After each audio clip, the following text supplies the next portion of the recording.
Today is Good Shepherd Sunday. Christ, of course, is the Good Shepherd, and we've been celebrating that since the beginning of Easter, the Holy Week, what Jesus did for us to show His goodness, how He gave His very life, as it says in the Gospel, so that we could also then have the fullness of life. In our own day, we have our Pope Francis, who is a shepherd, our shepherd today, and then we also have our Bishop, Fred Colley. Again, shepherds, those who take responsibility for the care then of God's people and for their spiritual welfare.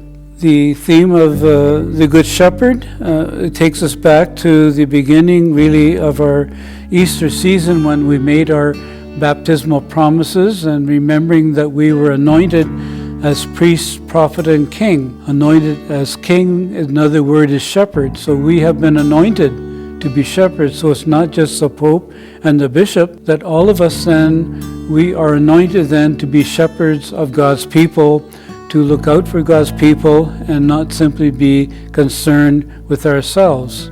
How do we become good shepherds?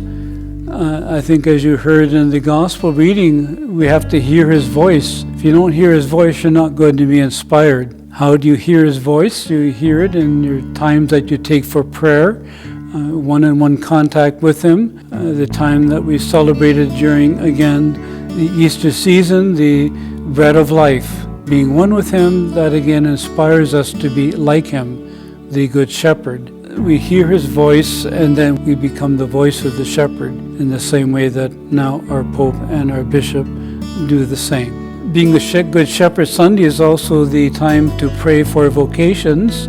I myself, I'm a Jesuit. I've been a Jesuit since 1959, and I go back to when I was younger, actually in about grade 5, and I was in church, and I had that inner desire, it just kind of came, the desire for priesthood, and it stayed with me all that time. So it's something, if you remember Christ when He went to the temple talking to the elders, and when He came out, He told His parents, I must be about my Father's business. So He had some kind of an experience, a call there too. So I've also experienced that, the call to priesthood. And so now, this weekend especially, we pray that other young people hear that call also. Many people, I know that they've heard the call, but they said, well, not me, I'm not worthy or whatever, and they went their way, but they always remembered that they had that inner desire and inclination at one time. And of course, they kind of lived that out in different ways. But we do need in our own day then, young people to respond then for our church and for our parishes, priests and sisters, and people in religious life whose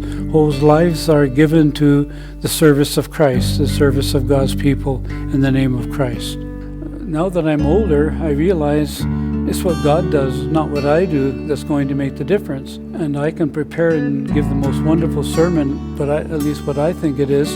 But then the realization is when the Spirit works in the hearts and in the minds of people that make that words come alive for them. It's not what I say, it's what the Spirit does in them. That's the key. And I'm simply there. I try to do something that may be helpful along the way, but basically, it's what God does, not what I do, that's going to make the difference.